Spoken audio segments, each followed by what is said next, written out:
La position géographique de la ville de Chefchaouen et son territoire appartiennent au domaine de la montagne du Rif.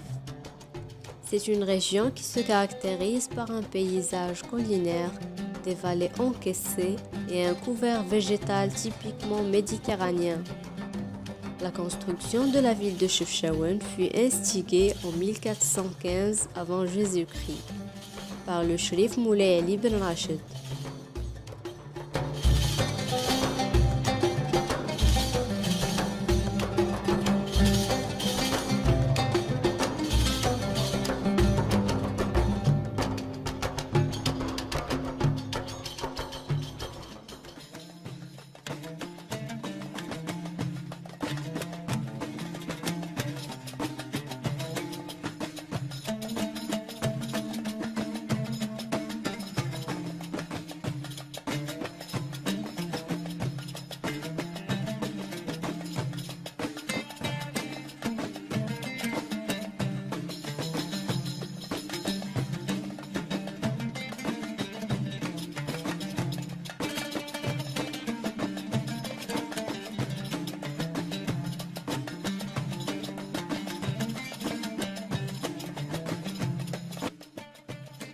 En plus de son rôle militaire, Chefchaouen a constitué à travers son histoire un pôle religieux et spirituel qui exerçait une influence régionale mobilisatrice contre le danger ibérique. C'est ce qui lui a valu le toponyme de El Medina Saliha, la ville sainte. Elle compte un important patrimoine matériel religieux qui se traduit par la présence de 20 mosquées et oratoires, 11 zaouïas et 17 mausolées.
L'arrivée massive et successive de familles andalouses durant la période de la colonisation espagnole contribua au développement démographique et architectural de la ville et lui donna un cachet typiquement grenadin.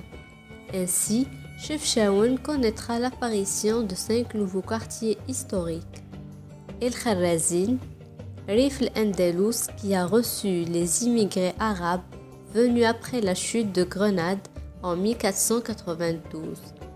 Rif Sbanin, célèbre par ses huileries, Haumet al-Ansar et Haumet al-Souq.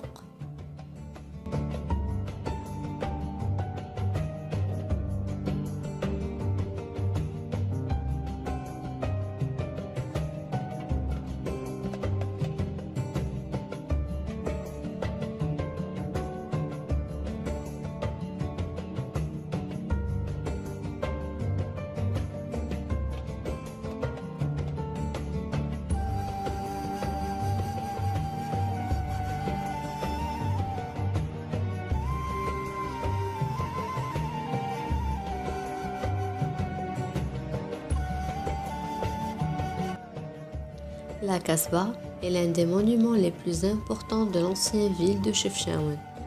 Elle est située dans la partie nord-ouest de la ville, à l'ouest de la grande mosquée.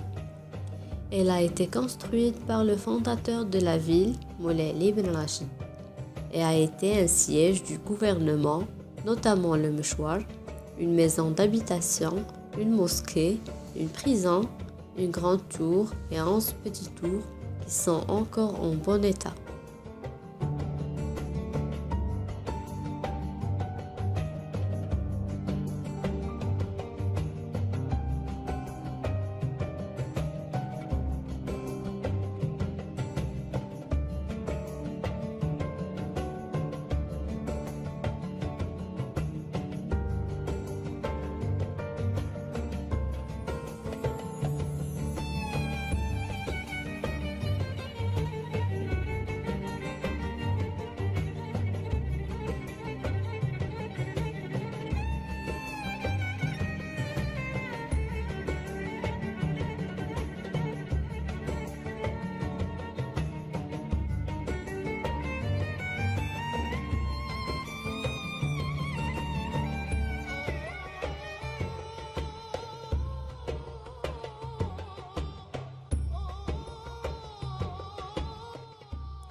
Le jardin se compose d'un groupe de plantes et d'arbres parfumés et rares.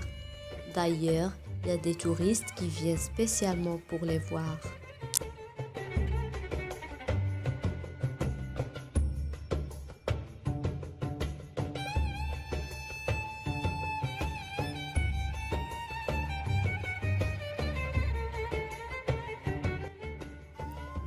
Les éléments de construction sont généralement basés sur la technique du tabiya.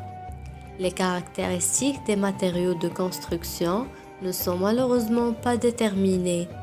La tour, quant à elle, est différente du reste du bâtiment, avec sa structure, ses appareils et ses fonctions. Elle est sans doute de forme carrée d'environ 7,77 sur 7,71 mètres.